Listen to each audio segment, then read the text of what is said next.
Thank you for being an incredible supporter of the 10X podcast group, the home of the skillful art of manipulation. We're thrilled to have you as part of our growing community. If you haven't already, we'd love for you to follow us on your favorite podcast platform. Your likes and comments mean the world to us and help us reach a wider audience with our stories. Plus, with new episodes released every day, your feedback plays a vital role in shaping what we create. It truly makes a difference. Your loyalty and enthusiasm fuel our passion for crafting gripping tales, and we're so grateful for your support. Today, we're excited to present The Pawn's Revenge, a story that promises to keep you on the edge of your seat. Let's dive into this thrilling narrative together. Chapter 1. The First Move. Rain lashed against the grime-streaked window of my third-floor apartment like it was punishing the glass for existing. The kind of rain that didn't fall, it attacked, needling the city with a cold, relentless fury. I sat at the wobbly kitchen table, staring at the gun. It wasn't the first time I'd held one, but it was the first time it felt like holding my own coffin. Victor Caine had placed it in my hands 2 hours earlier, his manicured fingers lingering just a beat too long on mine. "One bullet, Adrian," he'd said, his voice syrup-smooth, the kind of tone that made you want to believe him even as he fed you lies. "One man. And then we're square." Square. The word tasted like ash. 10 years ago, Victor squared my sister's medical bills when the doctors said her cancer was terminal. "Think of it as a gift," he'd told me, clapping a hand on my shoulder like we were old friends. I was 22, broke, and drowning in panic. I didn't ask why a man like him, a man who owned half the city's shell corporations and all of its silence, would bother with a dying waitress he'd never met. I just wept and thanked him. Biggest mistake of my life.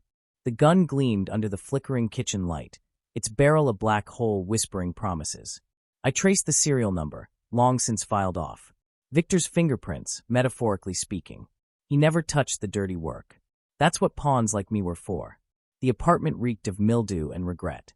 I hadn't paid the heating bill in months, so I wore 2 layers of threadbare sweaters and nursed a lukewarm coffee that tasted like motor oil. My sister's photo sat propped against a cracked mug, Lila, her smile brighter than the neon sign outside the window. She'd been dead 8 years, but Victor made sure I'd never forget the debt. Every job, every favor, he'd remind me, "You owe me a life, Adrian." Hers. And I paid. God, how I paid. First, it was small things. Driving a van with tinted windows. Delivering envelopes fat with cash to men in parking garages. Then it was scrubbing blood out of the trunk of a Lexus. Burning clothes in a barrel behind Victor's import-export warehouse. Last year, he made me bury a body in the wetlands north of the city. The man's face still haunts me, pale, bloated, one eye frozen open in a silent scream. I vomited for an hour afterward. Victor laughed and handed me a bourbon. "You're family now," he said. Family. A fist of nausea tightened in my gut. I stood abruptly, the chair screeching against the linoleum, and paced the cramped room. My reflection in the fogged window stared back, a gaunt ghost with hollow eyes. When did I start looking like him? Like the men I'd seen come and go in Victor's orbit, their souls sanded down to nothing? The file Victor gave me lay splayed on the table. Marcus Hale, 46 years old, CEO of Hale Holdings. The photo showed a man carved from marble, sharp jaw, ice-gray eyes, a suit that cost more than my life. According to Victor, Marcus was a problem. A thief. A rat. "He's stealing from me," Victor had hissed, his usual charm cracking to reveal the rot beneath. "You take him out and we're done. No more favors. No more debt." I wanted to believe him. Needed to. But Victor's promises were like spiderwebs, beautiful until you realized they were traps. Still, what choice did I have? He owned me. Owned the cops, the judges, the silence that followed him like a shadow. If I refused, I'd be the next body in the wetlands. I slumped back into the chair, the gun cold in my grip. The rain hissed louder. Flashback, 3 weeks earlier. Victor's office was a cathedral of corruption. Mahogany walls, a Persian rug soaked with decades of secrets, a humidor full of cigars that cost more than my rent. He'd summoned me at midnight, which was never good. "Sit," he said, not looking up from his ledger. I sat. The leather chair groaned. "You've been loyal, Adrian." His gold pen scratched across paper. "Unlike some." I said nothing. Compliments from Victor were landmines. He finally looked up, his smile a knife slit. "I have a job. A sensitive one. I don't kill people," I said too fast. He laughed, a sound like gravel in a blender. You've buried them. Burned them. You think that makes you clean. He leaned forward, his cologne, bergamot and something darker, smothering the air. This is your chance to be free. One bullet, and I erase your debt. All of it. My throat tightened. Free. The word was a drug. Why me? Because you're invisible. He said it without malice, like stating the weather. Cops don't see you. Security cameras forget you. It's a gift, really. A gift. Right. He slid the file across the desk. Marcus Hale's face stared up, his eyes mocking me already. He'll be at the gala next Friday. Black tie. Crowded room. You'll blend in. And if I get caught? Victor's smile didn't waver. You won't. Present. The gala was tomorrow. I'd spent weeks casing Marcus's penthouse, his office, his routines. He liked bourbon, cigars, and women who didn't ask questions. He donated to charities, hosted fundraisers, and smiled for the cameras like he hadn't built his empire on bones. Just like Victor. My hands shook as I loaded the gun. A single bullet, as instructed. One shot, Victor had said. Make it clean. But nothing was clean. Not anymore. I pulled Lila's photo closer. I'm sorry, I whispered. Her smile didn't change. It never did. The rain slowed to a drizzle. Somewhere in the building, a pipe groaned. I thought about running, disappearing. But Victor's reach was long, and he'd made it clear. There were no exits from this game. Only endgames. I pocketed the gun. Tomorrow, I'd become a murderer. But tonight, I'd drown in the ghost of my sister's laugh and the crushing weight of the truth. I'd sold my soul long before I pulled the trigger. Chapter 2. The Mark. The penthouse smelled like money. Not the crisp, new-bill kind, but the stale, rotting stench of it, perfume masking sweat, polished marble hiding bloodstains. I stood in the service elevator, clutching a tray of caviar canapes I'd swiped from the catering cart, my janitor's uniform itching like a second skin. The elevator music oozed through the speakers, a soulless violin cover of a pop song. It felt like a taunt. 3 weeks of planning. 3 weeks of watching Marcus Hale's life unfold through binoculars and hacked security feeds. 3 weeks of memorizing his routines, his vices, the way he adjusted his cufflinks before stepping into his black town car. I knew he took his coffee black with a pinch of salt, a habit he'd picked up in the military. Knew he slept with a loaded Glock under his pillow. Knew he'd donated $50,000 to a children's hospital the same day he'd ordered a rival's warehouse torched. Hypocrisy was his currency. Just like Victor. The elevator dinged, and I stepped into a hallway wider than my apartment. Crystal chandeliers dripped from the ceiling, their light catching on gold-framed portraits of Marcus shaking hands with politicians, celebrities, men with dead eyes. My shoes squeaked on the marble, betraying me with every step. Blend in, Victor had said during our last meeting, his fingers drumming on the barrel of the gun he'd gifted me. You're a ghost, Adrian. Act like one. But ghosts don't sweat. Don't feel their pulse thrumming in their ears like a bomb countdown. I tightened my grip on the tray and turned the corner, nearly colliding with a security guard. He was built like a fridge, his hand resting on his holstered weapon. You lost. I kept my gaze lowered, shoulders slouched. Catering sent me up. Mr. Hale's order. A lie. Marcus was at a charity auction downtown, schmoozing with socialites. His absence was a 90-minute window, a gift from Victor, who'd bribed Marcus's driver to detour through gridlock. The guard narrowed his eyes. Nobody told me about. Check the log, I said, nodding toward the iPad in his hand. Order number 407. Lobster risotto, truffle oil, extra parm. Another lie. But Victor's hacker had planted the order in the system, along with a fake employee profile for me. Milo Jennings, 34, temp staff. The guard scrolled, shrugged, and jerked his thumb toward the double doors at the end of the hall. Kitchen's through there. Don't touch anything. I nodded, shuffling past him. The gun taped to the small of my back felt like a branding iron. Flashback, 2 weeks earlier. Victor's men had set up a makeshift surveillance nest in a condemned building across from Marcus's penthouse. The room reeked of mold and cigarette ash, the windows boarded up except for a slit where a camera lens peered through. He's paranoid, Victor said, handing me a grainy photo of Marcus's security team. Ex-military. They sweep for bugs twice a day. Change patrol routes every 48 hours. I stared at the photo. How am I supposed to get close? Victor's smile was a razor. You'll be the help. Janitors, caterers, delivery boys. Rich folks look right through them. He leaned in, his breath sour with whiskey. But you'll need insurance. In case things go sideways. He slid a burner phone across the table. On the screen, a live feed of my apartment. My neighbor, Mrs. Rossi, watered her geraniums on the fire escape. Cute old lady, Victor said. Be a shame if someone pushed her down the stairs. Present. Marcus's kitchen was a stainless steel tomb.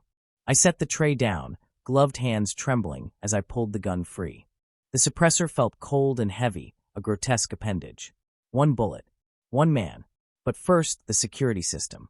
Marcus had a state-of-the-art setup, motion sensors, biometric locks, panic buttons disguised as light switches. Or so he thought. Victor's men had already sliced through the building's firewall, looping the camera feeds.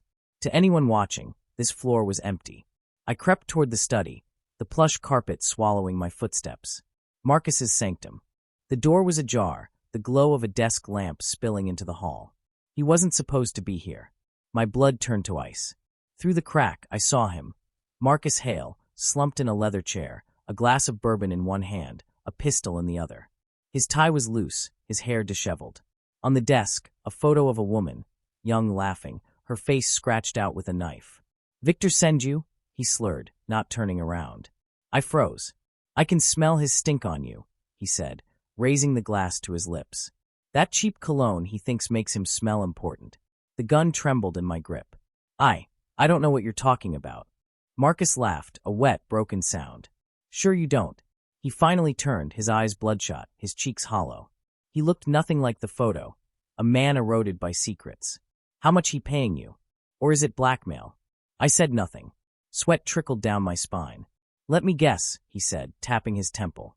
Dead sister? Medical debt? Victor loves that angle. Plays the savior right up until he owns you. The words punched through me. Shut up. He tell you I stole from him? Marcus drained his glass, poured another. Truth is, he stole from me. My wife. My company. My life. He waved the pistol lazily. But you don't care, do you? You're just his dog. One bullet. I raised the gun. Just squeeze the... Wait. Marcus opened a desk drawer and tossed a file at my feet.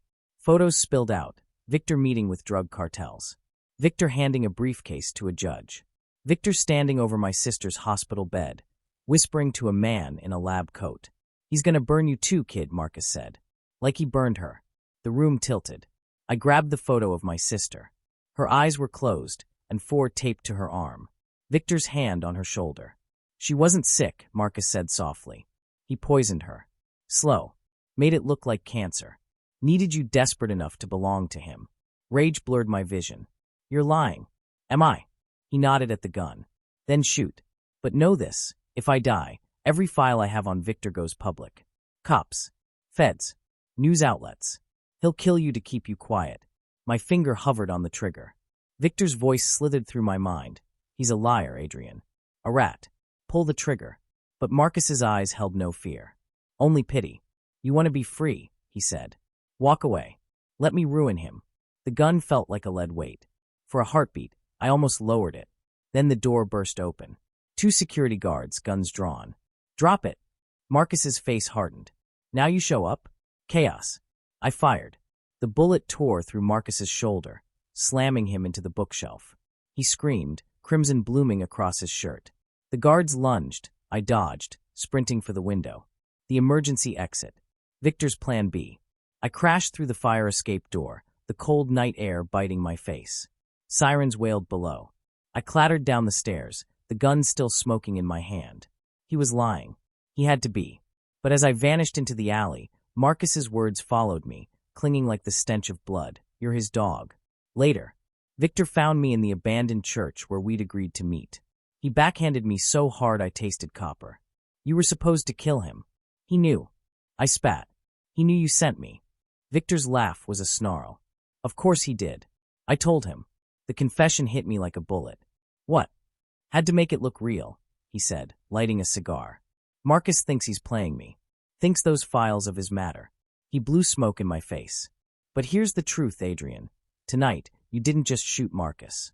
You shot his mistress. The woman he's been hiding in Milan. He tossed a photo on the pew. The woman from Marcus's desk, her face not scratched out but burned, her body lying in a pool of blood. You framed me, I whispered. Framing implies subtlety, Victor said. "This is a message. Now Marcus will come for you. And when he does," he patted my cheek, "you'll put him down for good." I stared at the photo. The woman's dead eyes mirrored my sister's. One bullet. One man. But Victor had already reloaded. Chapter 3. The Unraveling. Victor's mansion loomed over the cliffside like a gargoyle, its windows glowing amber against the bruised purple sky. I sat in my car at the base of the driveway, engine idling, fingers gripping the steering wheel so tight the leather groaned. Marcus Hale's blood had dried under my nails, crusted in the creases of my knuckles. I'd scrubbed my hands raw in a gas station bathroom, but the stain wouldn't lift. "You're his dog." Marcus's voice had become a parasite, burrowing into my skull. I'd replayed the shooting 100 times. The way his body jerked when the bullet hit. The look in his eyes, not fear, not anger, but something worse, disappointment. Like he'd expected better from me. The burner phone in my pocket buzzed. A text from Victor. "Come. Now." I killed the engine and stepped into the biting coastal wind. The ledger I'd stolen from Marcus's study weighed heavy in my jacket, its pages stuffed with numbers that didn't add up. Payments to offshore accounts. Shell companies with names like Blackthorn Holdings and Vesper Solutions. And my name, circled in red ink beside a $2.3 million withdrawal dated the week Lila died. The mansion's front doors swung open before I could knock. Victor's butler, Graves, stood silhouetted in the foyer light. He was a cadaver in a tuxedo, his face all sharp angles and cold disdain. "He's waiting in the study," Graves said, not bothering to hide his smirk. "Try not to track filth on the rug." The rug in question was a 19th century Persian worth more than my life. I made sure to stomp mud on its frayed edges as I followed him down the hall. Victor's study smelled of cedar and decay. He stood at the floor-to-ceiling window, back to me, swirling a glass of bourbon. The city glittered far below, a galaxy of lies. "You missed," he said, not turning around. I tossed the ledger onto his desk. It skidded, knocking over a framed photo of Victor shaking hands with a senator I recognized from the news. "He knew your name. Knew you sent me." "How?" Victor sipped his drink. "Marcus has always been observant." "Bullshit." I flipped the ledger open to the page with my name. "You took money from him. $2 million, 3 days before Lila's diagnosis." "What did you buy?" For a heartbeat, his shoulders stiffened. Then he laughed, low and venomous. "You think you've uncovered some grand conspiracy, Adrian? Those numbers are his thefts. His betrayals. Then explain this." I slammed a crumpled hospital invoice on the desk. Lila's final bill, stamped paid in full by Victor's foundation. The doctors said her cancer was rare. Untreatable. But Marcus told me. Marcus lied. Victor snapped, finally facing me. His eyes were black pits. He'd say anything to save his own skin. Then why does he have photos of you in her hospital room? The silence that followed was thick enough to choke on. Victor set down his glass, the click of crystal onward unervingly precise. "You've been busy," he said softly. Flashback, 8 years earlier. The hospital hallway fluorescents buzzed like wasps. Lila's room was at the end of the hall, door slightly ajar. I'd just gotten off my shift at the docks, reeking of fish and diesel, but she never cared. "Hey, Bug," I whispered, pushing the door open. She wasn't alone. A man in a tailored charcoal suit stood by her bed, his back to me. Lila's wrist was clasped in his hand, her face pale as the sheets.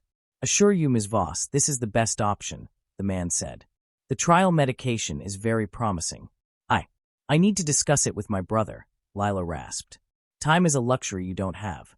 I stepped forward, fists clenched. "Get away from her." The man turned. Victor Caine. Younger, but already carved from ice. "Ah," he said, smiling. "The brother. Present." Victor rounded the desk, his movements predator smooth. "You were never supposed to see those photos. You poisoned her." The words tore out of me, ragged and raw. "Made her sick so I'd owe you." He chuckled. "Poison so crude. I simply expedited nature." He opened a drawer, pulled out a syringe filled with viscous amber liquid. A hormone accelerator. Untraceable. It didn't cause the cancer, just helped it along. The room tilted. I lunged for him, but Graves materialized behind me, pressing a gun to my temple. "Careful," Victor purred. "You're still useful." I spat at his shoes.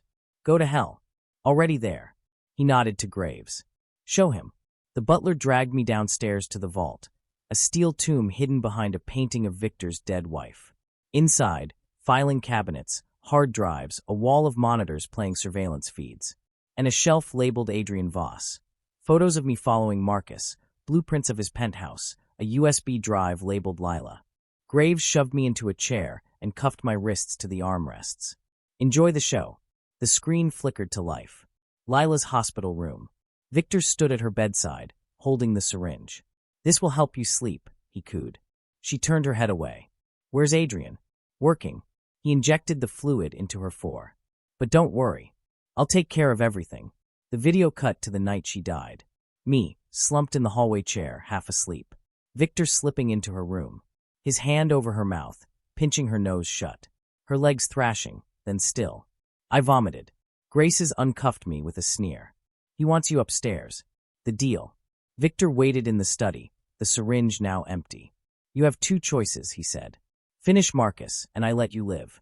Or refuse, and I release this video to the press.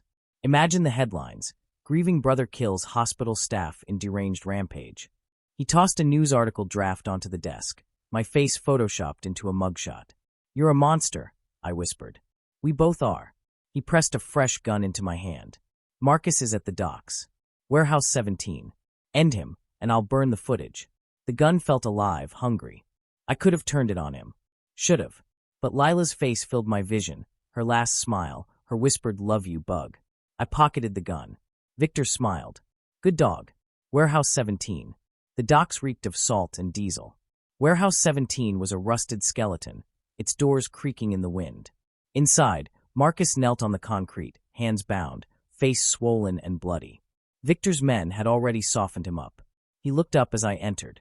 Knew he'd send you. I aimed the gun. Any last words? Yeah. He grinned, red teeth gleaming. Check your pockets. A phone buzzed. My phone. A video notification. Live feed, Victor's vault. On screen, Graves, stacking gasoline cans around the files. Marcus laughed. He's gonna burn it all. Your sister's records. The truth. You. The gun trembled. Why tell me? Because I want you to know, he coughed. You're not the only one he betrayed. A shout outside. Sirens. I pulled the trigger. Click. Empty. Marcus's laugh echoed as I ran, the warehouse erupting in flames behind me. Victor's voice crackled through an earpiece I hadn't realized I was wearing. Game over, Adrian. Chapter 4. The Puppeteer. The city's underbelly had become my chapel, its alleys my pews. I spent nights in a flophouse above a meth den, the walls throbbing with the screams of addicts and the reek of burnt plastic. Victor's men were hunting me. So were Marcus's. And the cops. And the feds. My face plastered on every screen, every newspaper. Adrian Voss. Armed and dangerous. The photo they used was my old DMV picture. My eyes hollow, my smile forced. Lila had taken it. You look like a serial killer, she joked. I hadn't slept in 72 hours. Paranoia was my new pulse. Every shadow breathed. Every engine backfire was a gunshot. But in the cracks between fear and rage, I'd found clarity. Victor had taught me how to rot a man from the inside. Now I'd return the favor. The first thread. Victor's empire was built on 3 pillars: his nightclubs, his shipping contracts, and his girls. The latter weren't just escorts. They were honey traps, armed with wiretaps and blackmail fodder. His favorite was Elise, a razor-blade smile, legs that could strangle a man, and a heroin habit Victor kept her on a leash with. I found her at Velvet, a club where the bass shook your bones and the air tasted like sweat and cocaine. She was in a VIP booth, pouring champagne into the lap of a city councilman. His face was beet red, his wedding ring glinting under the strobe lights. I slipped into the seat beside her, the gun in my waistband pressing into my ribs. Elise, we need to talk.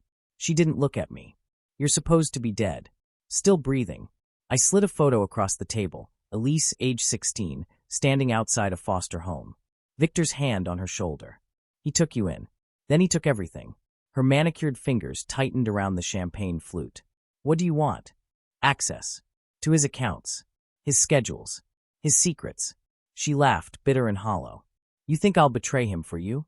I placed a small Ziploc bag next to the photo. Pure heroin, stolen from Victor's private stash. No, you'll do it for this. Her resolve cracked like thin ice. The web. Elise's intel was a goldmine. Victor's offshore accounts. His meet with the cartel at dawn. The safe house where he stashed his blackmail files. But I needed more than information. I needed chaos. I started with the nightclubs. Hired a crew of tweakers to plant child porn on the servers. Called in anonymous tips to Vice. Watched from a rooftop as SWAT teams stormed Velvet, dragging out politicians and judges in handcuffs. Victor's name trended by sunrise. Next, the shipping yards. Used Elise's codes to reroute a container of electronics to a rival gang. Let them find the kilos of cocaine buried beneath boxes. The resulting bloodbath made the front page. But Victor adapted. Always. He blamed a rogue employee, donated to police charities, and smiled for the cameras. I needed to cut deeper. The Judas kiss. Graves, Victor's cadaver butler, met me in a parking garage at midnight. He looked gaunter, his suit hanging loose. He knows you're behind the leaks, he said, lighting a cigarette. And yet he sent you. He's offering a deal. Graves handed me a burner phone. On screen, a live feed of Mrs. Rossi, my old neighbor, tied to a chair in a damp room. Call off your war, or she drowns. The phone trembled in my grip. Mrs. Rossi had fed me lasagna when Lila died. Let me cry on her couch. He's bluffing. Graves smirked. Are you? I texted Elise. Now. A minute later, Graves' phone buzzed. His face paled. On screen, his granddaughter's preschool live-streamed to his device. A van idling outside. You're not the only one with leverage, I said. He lunged, but I slammed his head into the concrete. Tell Victor I'm coming. And Graves. I yanked his tie, tightening it like a noose.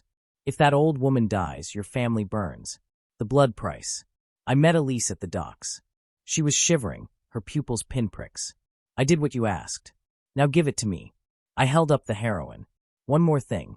Fuck you. Victor's meeting the cartel tonight. I need you there. Or this. I tossed her a necklace, a silver pendant with a hidden camera.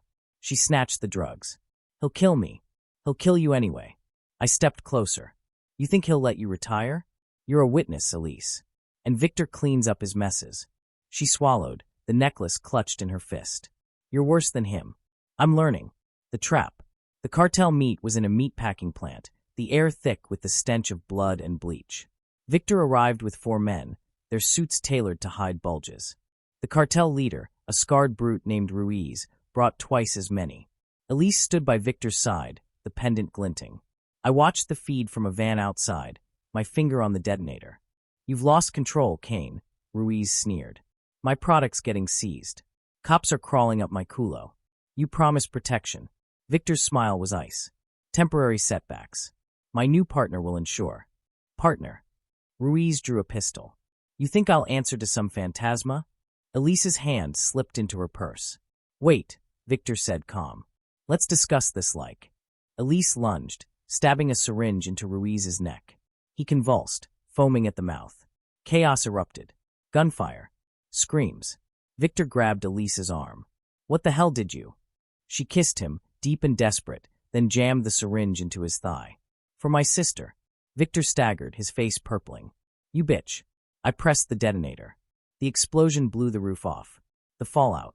Elise's body was found 3 blocks away, neck snapped. Victor survived, barely. ICU, critical condition. The news cycled the footage of Ruiz's men dragging Elise from the flames, her pendant catching the light. But in the chaos, I'd raided Victor's safe house. Stole every file, every tape. And left a parting gift. Mrs. Rossi's address, sent to every gang Victor had ever crossed. The pawn had become the blade. And the board was mine. Chapter 5, The Checkmate. The ICU smelled like antiseptic and hubris. I stood outside Victor's room, disguised in scrubs and a surgical mask, watching his chest rise and fall through the glass. Tubes snaked from his arms and throat, machines beeping a lazy elegy. The cartel's toxin had shriveled him to a wax figure, his skin jaundiced, his once immaculate hair matted with sweat. But his eyes, when they flicked open, sharp and reptilian, they still held that familiar venom. A nurse brushed past me, clipboard in hand. You family. Just the janitor, I said, adjusting my mask. She frowned. Well, janitor, mop up that mess. She nodded to a spill near the elevators, blood thick and dark, seeping from a biohazard bin. I grabbed a mop, the handle slick in my grip. The blood swirled in the bucket, a Rorschach of violence. My violence. My mess. But Victor wasn't the only one bleeding. The first move. 3 days earlier, I'd broken into Victor's penthouse. His security system was a graveyard of cut wires and shattered cameras. The place had been ransacked, furniture gutted, paintings slashed, the floor littered with shredded documents. His enemies had picked the carcass clean, except for the vault. Behind a false wall in his study, I found it, a titanium door with a retinal scanner. Victor's real treasure. I dragged Graves there at gunpoint, his hands zip-tied, his left eye swollen shut. "Open it," I said, shoving him toward the scanner. He spat blood. "You think he'd trust me with access?" I pressed the gun to his kneecap. "Try." The scanner beeped red. Graves laughed, a wet, gurgling sound. "Told you. He doesn't trust anyone." I shot him in the foot. He screamed. "Try again." The scanner beeped green. "Liar." The vault hissed open, revealing stacks of gold bars, diamonds in velvet sacks, and a wall of hard drives labeled Damocles. I grabbed a drive at random, plugging it into Victor's laptop. Files. Hundreds. Blackmail on senators. Drug routes. Payoffs. And a folder titled Adrian Voss. Inside, surveillance logs of my entire life. My first job interview. My first kiss. Lila's funeral. And a video timestamped 2 weeks before her diagnosis. Victor, leaning over her sleeping form, slipping a vial of liquid into her fore. "Sweet dreams, little sister," he whispered. I vomited into a gold-plated trash can. The second move. I met Marcus Hale in a derelict church, its pews rotting, stained glass shattered by time and neglect. He limped in, leaning on a cane, his face a patchwork of scars and fury. "You look like hell," I said. "You smell like it," he shot back, collapsing into a pew. "Why the fuck should I trust you?" I tossed him the Damocles drive. "Because Victor's going to wake up. And when he does, he'll come for both of us." Marcus scrolled through the files, his jaw tightening. "This proves nothing. Just more of his games. Check the metadata." I handed him a printout. Timestamps. Locations. Bank trails. It's all there. He's been laundering through your charities, your shell companies. You're not his rival, you're his fall guy. Marcus's cane cracked across my shin. I hit the floor, pain spidering up my leg. "You think I don't know that?" he hissed. "You think I'm some puppet?" I grabbed his cane, yanking him down. "We're all puppets. But I know where the strings are." He stared at me, breathing hard. "What's your play?" "Burn it all. Leak the files. The accounts. The truth. And then what?" "Then we kill him." Marcus smiled, a jagged, broken thing. "You're crazier than he is. I'm learning from the best." The sacrifice. The leak went viral at 3 a.m. News anchors tripped over phrases like unprecedented corruption and criminal empire. Senators resigned.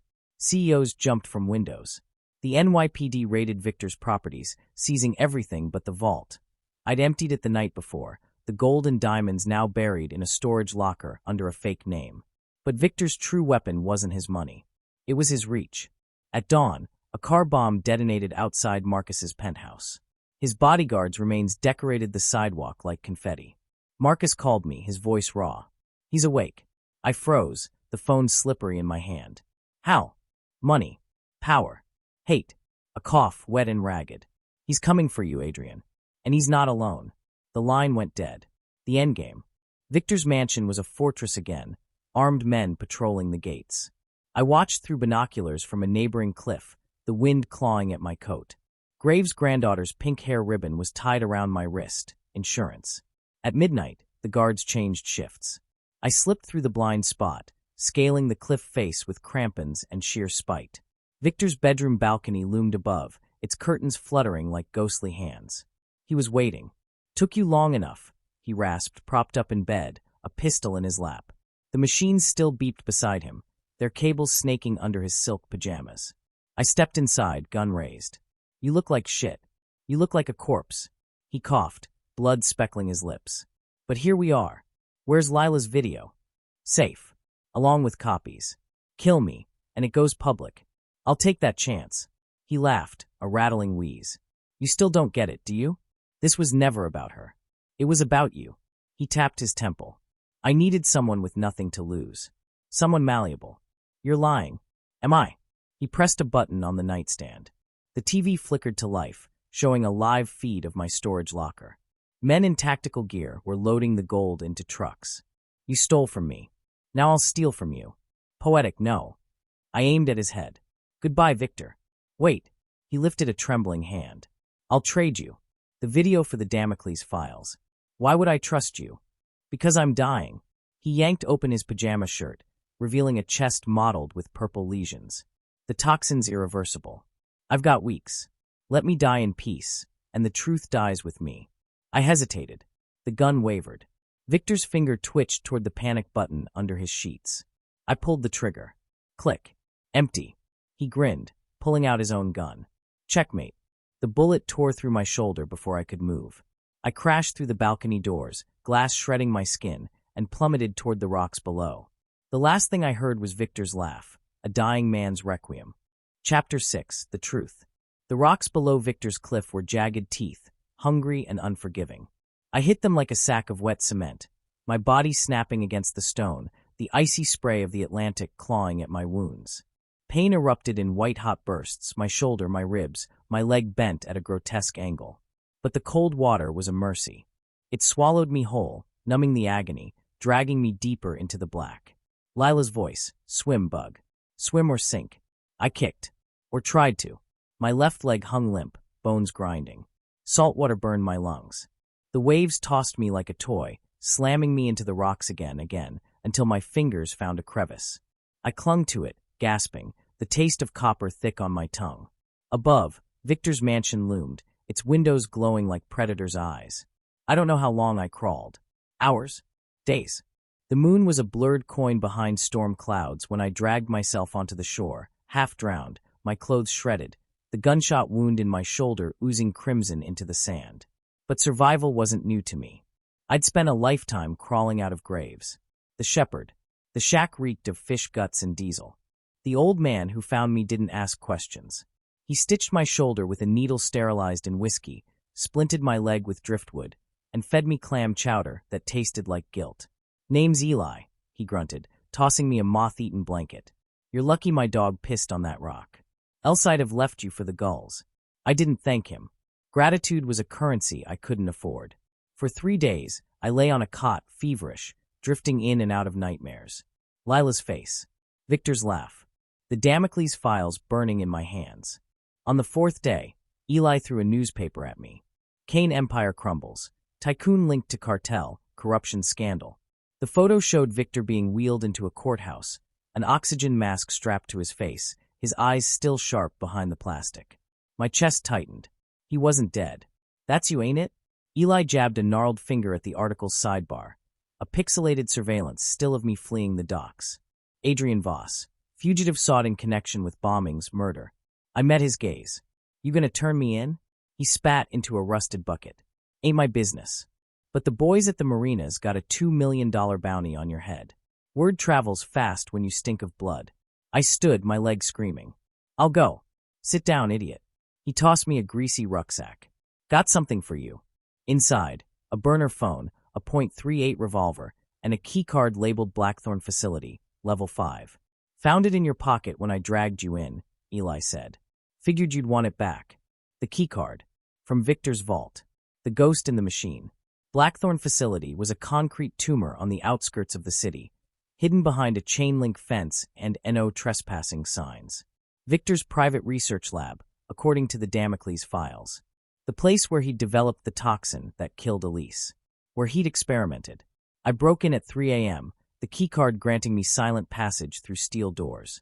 The halls were sterile, lit by flickering fluorescents, the air thick with the stench of chemicals and decay. Lab rats scurried in cages, their eyes glowing red in the dark. Room 5B was a morgue. Freezers lined the walls, each labeled with a name and date. I opened one. Lila Voss. My knees buckled. She lay there, preserved, her skin waxy, her hair still streaked with the pink dye she'd loved at 19. A tag on her toe. Subject 227, termination successful. Bile rose in my throat. Victor hadn't just killed her. He'd kept her. A monitor flickered on, static crackling. Then Victor's face filled the screen, pre-recorded, his voice oozing smugness. Hello, Adrian. If you're seeing this, you've finally grown a spine. But did you really think I'd let you win? The freezer locks clicked shut. Gas hissed from vents. Say hello to your sister for me. The betrayal. The explosion blew the door off its hinges. Marcus Hale stood in the rubble, a grenade launcher on his shoulder, his scarred face twisted in a grin. You're welcome. I stumbled out, coughing, Lila's body cradled in my arms. Why? He shrugged. Victor's got a new partner. Someone worse.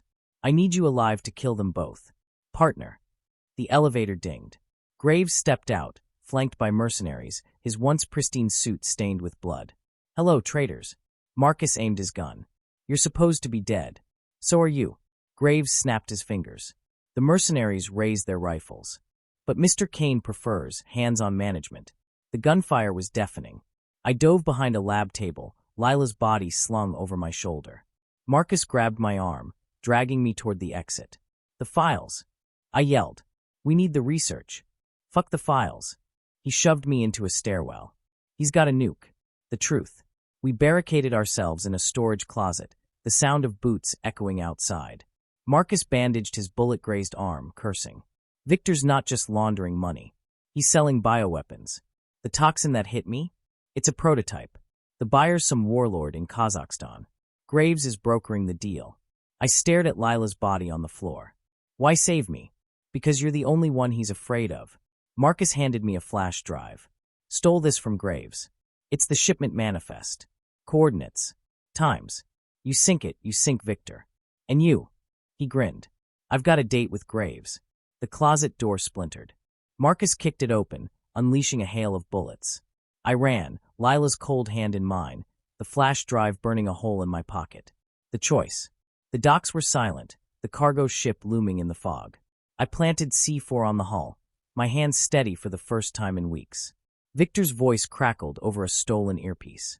Adrian, stop this, and I'll let you bury her. I pressed the detonator.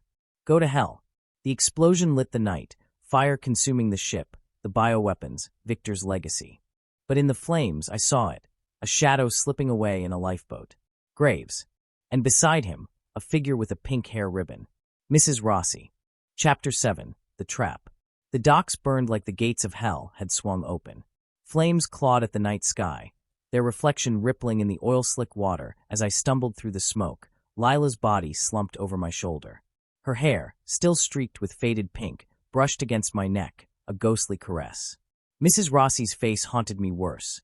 Her kind eyes now vacant, the pink hair ribbon Graves had used to bind her wrists fluttering in the Inferno's updraft.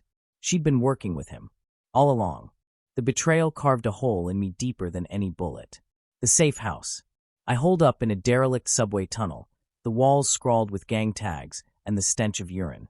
My leg, half-healed and still splinted with Eli's driftwood, screamed with every step. Lila's body lay wrapped in a tarp on the tracks, her presence a silent judge. The flash drive Marcus had given me, the one that supposedly held the nuke's coordinates, burned in my pocket like a live coal. I plugged it into a stolen laptop, the screen's blue glow my only light. Files spilled open, schematics of a warhead, shipping logs, and a video labeled Final Instruction. Marcus's face filled the screen, blood trickling from his temple. If you're watching this, I'm dead. The nuke's real, Adrian. Victor's selling it to a warlord named Zakiev. Graves is the broker. But here's the kicker. Victor's not the boss anymore. He's got a partner. Someone you know. The video cut to security footage. Mrs. Rossi months earlier, handing a briefcase to Graves outside my old apartment. She was never your friend, Marcus's voiceover snarled. Victor had her groom you. Make you trust her. All part of the game. I slammed the laptop shut. The walls closed in, the truth suffocating. Every kindness, every lasagna, every you're like a son to me, lies. Tools to keep me pliant. A rat scuttled over my boot. I shot it, the gun's crack echoing down the tunnel. The ghost of Lila Voss. The fever came back. I dreamt of Lila alive, her laughter bouncing off the subway tiles.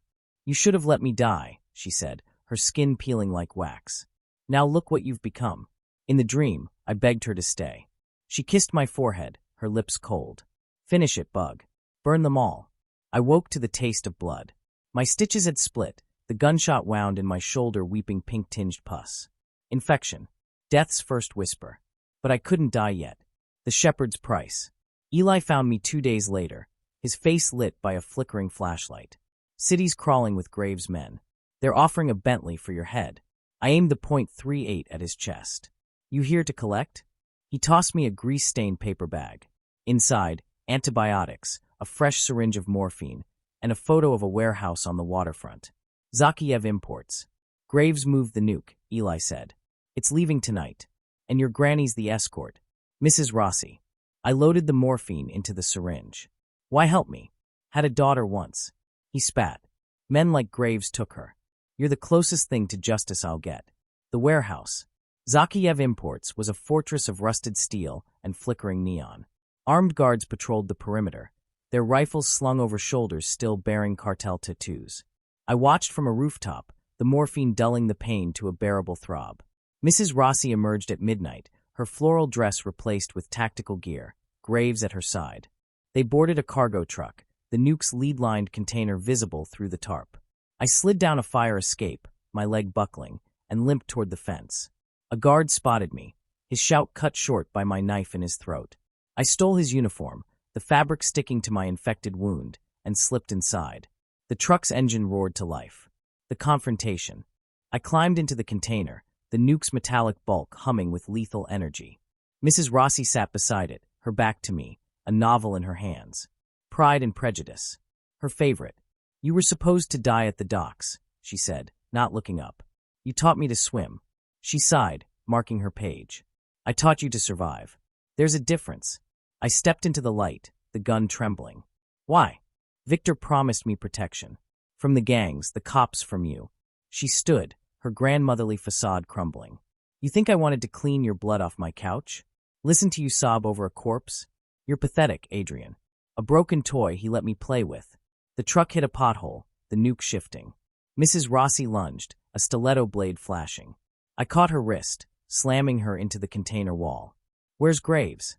She laughed, spitting blood. Setting the timer. You lose either way. A digital beep sounded. The nuke's display lit up. 15 minutes. The choice. I handcuffed Mrs. Rossi to the container and climbed into the cab. Graves grinned from the driver's seat, a detonator in his hand. Tick-tock, Adrian. I shot him. The bullet tore through his throat, his foot slamming the gas as he died. The truck veered, crashing through the warehouse doors and careening toward the harbor. The nuke's timer. 7 minutes and 23 seconds. I dragged Graves' corpse aside, seizing the wheel. The harbor loomed, a dead end. Mrs. Rossi's screams echoed from the container. I floored it. The dive. The truck plunged into the bay, water swallowing the cab. I kicked the window open, salt water stinging my wounds. The nuke sank, its timer glowing green in the depths. 1 minute and 15 seconds. Mrs. Rossi's face pressed against the container's window, her fists pounding. Bubbles streamed from her lips. A plea. A curse. I swam. The explosion tore the harbor apart, the shockwave punching my ribs. Debris rained, burning metal, body parts, pages of Pride and Prejudice. I floated amidst the wreckage, watching the firelight dance on the waves. Somewhere, Victor was laughing. Chapter 8. The Sacrifice. The harbor's black water clung to me like a second skin, the taste of salt and diesel sharp on my tongue. I crawled onto the jagged rocks of the break wall, my lungs heaving, every breath a knife dragged through my ribs. Behind me, the bay still churned with debris, burning shrapnel, the skeletal remains of the truck, and the pale, bloated hand of Mrs. Rossi floating just beneath the surface, her pink hair ribbon tangled around her wrist. I vomited seawater and blood, my body shaking with cold and rage. Victor had won again, but not for long. The Devil's Hospital. I limped through the city's underbelly, a stray dog with a death wish. The infection in my shoulder had turned my flesh green and weeping, the stench drawing flies. I needed medicine. A bullet. Or both. The Blackthorn facility loomed ahead, its windows dark, its gates hanging open like an invitation. Victor's lab, the place where he'd turned Lila into an experiment, where he'd stored her corpse like a trophy. Finish it, Bug, her voice whispered in my ear. The security system was offline, the halls littered with broken glass and abandoned files. I found the pharmacy cabinet raided, painkillers and antibiotics long gone. But in the back of a storage closet, behind a rusted mop bucket, I found her. Lila's body lay on a gurney, still preserved, her face serene under the glow of emergency exit signs. Someone had dressed her in a hospital gown, her hands folded over a slip of paper. You were never supposed to see this. Victor's handwriting. I unfolded the note, my vision blurring. Adrian, betrayal is a language you've yet to master. You think you've lost. This was always the endgame. Come find me. VC. Beneath the note, a syringe filled with neon blue liquid. VX9, the label read. Neurotoxin. Immediate fatality. A gift. A taunt. A challenge. The Judas kiss. Eli found me in the lab, his flashlight beam cutting through the dark. You look like hell's doormat. I didn't lower the gun. How'd you find me? He tossed me a phone, the screen showing a news alert. Fugitive Adrian Voss linked to harbor bombing. Considered armed and psychotic.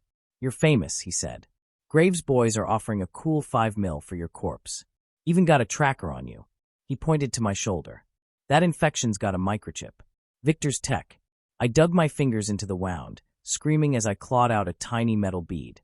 The world swam, black at the edges. Eli caught me before I hit the floor. You're gonna die if we don't clean that. We. He grinned, teeth yellow in the dim light. I want my cut. 50-50. The Safe House Massacre. Eli's clinic was a meth lab in a trailer park, the air thick with ammonia and despair. He stitched my shoulder with fishing line and poured moonshine over the wound, the pain so sharp I bit through my lip. You're lucky I like you, he said, tossing me a bottle of vodka. You don't like anyone. True. But I hate Victor. He spat into a coffee can. Bastard bought my daughter's debt. Made her swallow a bomb when she tried to run. I stared at him. Why tell me? Because you're gonna kill him. He slid a map across the table, a waterfront estate circled in red. Caine residence. Party tonight. Big donors. Politicians. He'll be there. The vodka burned my throat. And you. I'll be the distraction. He patted the grenade launcher leaning against the wall. Merry fucking Christmas. The trailer door exploded. Graves stood in the smoke, his face a patchwork of burns from the harbor, a shotgun in his hands. Hello, Adrian. Eli lunged for the grenade launcher. Graves shot him twice, chest, throat. The old man crumpled, his blood soaking the map. I dove through the window as the trailer erupted in gunfire, Eli's corpse shielding me from the blast. The offering. Victor's estate was a gothic monstrosity, all spires and gargoyles, lit by floodlights that turned the night into day. Limos lined the driveway, their passengers spilling out in glittering gowns and tuxedos, laughing like the world wasn't ending. I slipped through the servant's entrance, the VX9 syringe tucked in my sleeve. The kitchen staff ignored me, too busy plating caviar and champagne to notice the bloodstained janitor. The ballroom was a nightmare of opulence. A string quartet played Vivaldi as senators and socialites waltzed beneath crystal chandeliers. And there, at the center, was Victor, alive, thriving, his skin grafted and polished, his smile a scalpel. He raised a glass as I stepped into the light. Ladies and gentlemen, our guest of honor. Guards materialized, guns aimed. The crowd parted, whispers rising. Victor limped toward me, his cane clicking on the marble. You look terrible, Adrian. I showed him the VX9. I brought a gift. He laughed. You think I'd let you get close enough to use that? No, I plunged the syringe into my own neck. I think you'll run. The crowd screamed as the toxin hit my veins. Fire. Ice. My vision bled red. Victor's smirk faltered. You're bluffing. I lunged, tackling him to the floor. Burn with me. The fall. Chaos. Gunfire. Shattering glass. I dragged Victor onto the balcony, his cane clattering over the edge. The toxin was melting me from the inside, my muscles seizing, blood bubbling in my throat. He clawed at my face. You're mad. You made me. I slammed his head into the railing, the metal groaning. Below us, the cliffs dropped into the raging sea. Victor spat blood. She begged for you, you know. Lila. Cried your name as the poison ate her lungs. I roared, lifting him over the edge. The wind screamed. Do it, he hissed. You'll never know the truth. What truth? His grin was a death rattle. You killed her. The world stopped. He laughed. The night she died, you left her alone. I just turned up the dose. My grip slipped. Victor's eyes widened. Wait. I let go. He fell silently, swallowed by the waves. I collapsed, the toxin shredding my nerves. The partygoers' screams faded. Lila's face filled my vision, smiling. You did good, Bug. Then nothing. Chapter 9, The Endgame. The wind howled like a banshee as I clung to the balcony railing, my knuckles white, the toxin searing through my veins like liquid fire. Below, the waves swallowed Victor's body whole, but his laughter still echoed in my skull, sharp and unyielding. You'll never know the truth. The truth. My legs gave out, and I collapsed onto the cold marble, the VX9 devouring me cell by cell. Blood trickled from my nose, hot and thick, as the ballroom erupted into chaos behind me. Screams, shattering glass, the staccato rhythm of fleeing footsteps. I didn't care. Let them run. Let them burn. But Lila's face flickered in the haze, her voice cutting through the pain. Finish it, Bug. The devil's bargain. I crawled through the mansion's secret passages, the ones Victor had shown me years ago when I was still his loyal hound. The walls pressed close, the air reeking of damp stone and betrayal. My vision blurred, doubling, but I followed the faint hum of machinery to the heart of his empire. The vault. It was open. Victor's final joke. Inside, stacks of cash, diamonds, and a server bank blinking with red lights. A monitor flashed, systems online. Release in T-1 hour 23 minutes and 45 seconds. A video queued automatically. Victor, pristine in a tailored suit, smirking from beyond the grave. Hello, Adrian. If you're seeing this, you've killed me. Bravo. But did you really think I'd let you win? He leaned forward, eyes glinting. This facility is rigged to aerosolize every toxin I've ever developed. VX-9 Blackthorn, the works. Enough to turn this city into a graveyard. Unless you input the code, which only I know. The screen split, showing live feeds across the city. Subways, hospitals, playgrounds. Tick-tock, pawn. I slammed my fist on the console. You lying bastard. Aha, Victor tooted. Check the safe. A steel drawer slid open. Inside, a syringe labeled antidote and a note. Admit you killed her. Code, Lila 215. The room spun. 215, the date she died. The truth in the blood. The toxin burned hotter. I gripped the syringe, tears mixing with blood. Admit you killed her. Flashbacks tore through me. Lila's hospital bed. Her frail hand in mine. Don't leave, Bug. Me, exhausted, stepping out for coffee. Victor slipping into her room. The hiss of an 4 pump. Her last breath.